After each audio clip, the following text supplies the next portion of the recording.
Education টিকে Assam channel সকলোকে স্বাগতম জনাইছোঁ।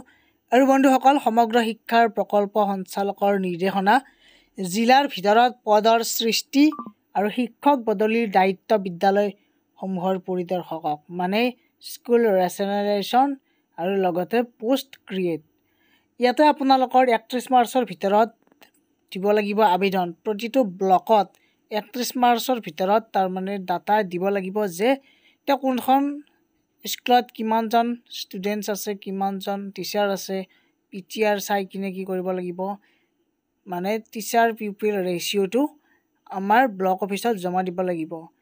আৰু ব্লক অফিচৰ পৰাই তেওঁলোকে ডিষ্ট্ৰিক্টে কি কৰিব, মানে বদলি দিব, মানে ট্ৰান্সফাৰ দিব। ইয়াতে এতিয়াৰ পৰা এখন জিলা বিদ্যালয়সমূহৰ পৰিদৰ্শকেই সৃষ্টি কৰিব পাৰিব শিক্ষকৰ পদ। কেৱল পদ সৃষ্টি কৰাই নহয়, জিলাখনৰ ভিতৰতে বদলি কৰাৰ কৰ্তৃত্বও ৰাজ্যৰ শিক্ষা বিভাগে বিদ্যালয়সমূহৰ পৰিদৰ্শকক দিছে।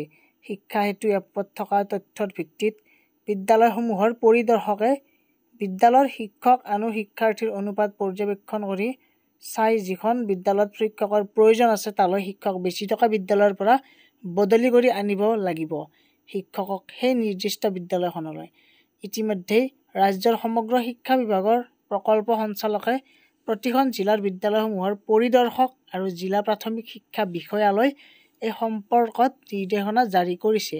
মিছন সঞ্চালকে প্ৰেৰণ কৰা নিৰ্দেশটোত প্ৰতিখন জিলাৰ বিদ্যালয়সমূহৰ পৰিদৰ্শকক কিমানখন বিদ্যালয়ত কিমানটা পদ সৃষ্টি কৰা হ'ল আৰু কিমানক বদলি কৰা হ'ব তাৰ সবিশেষ 31 মাৰ্চৰ ভিতৰত শিক্ষা বিভাগক জমা দিবলৈ জনাইছে।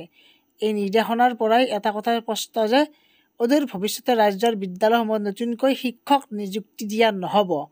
মানে গোটেইখিনি ফুলফিল কৰাৰ পিছত, মানে এটা ইকুৱেল লেভেলত ষ্টেবল হোৱাৰ পিছত, মানে সকলো স্কুলত যেতিয়া মাষ্টৰ ঠিকমতে থাকিব তেতিয়া আকৌ নতুনকৈ তাৰমানে কি নহ'ব, নিযুক্তি দিয়া নহ'ব বুলি এটা ইংগিত দিছে। কিন্তু ৰিটায়াৰমেণ্ট হৈ থাকে যিহেতু নতুনকৈ নিযুক্তি হৈয়ে থাকিব, এইটো ইমান টেনশ্যন ল'ব নালাগে। আৰু শিক্ষকৰ বদলীকৰণৰ এখন জিলাৰ বিদ্যালয়সমূহৰ মাজতে হ'ব, মানে শিক্ষকৰ বদলীকৰণ এখন জিলাৰ মানে ডিষ্ট্ৰিক্ট ৱাইজ, মানে ডিষ্ট্ৰিক্টৰ ভিতৰতে হ'ব, সেইটো জনাইছে। আৰু লগতে প্ৰসূতিকালীন ছুটীত থকা শিক্ষকৰ পদতো ছুটীৰ সময়ছোৱাৰ বাবে নতুন শিক্ষক বদলি কৰি অনা হ'ব। অৱশ্যে এই সকলো নিৰ্ভৰ কৰিব বিদ্যালয়সমূহৰ শিক্ষক শিক্ষাৰ্থীৰ অনুপাতৰ ওপৰত। গতিকে টিচাৰ পিপুল ৰেচিঅ'ৰ ওপৰত গোটেইখিনি ডিপেণ্ড কৰিব। গতিকে মাৰ্চৰ ভিতৰত আমাৰ ডাটাসমূহ কি কৰিব, শিক্ষা বিভাগলৈ দিব।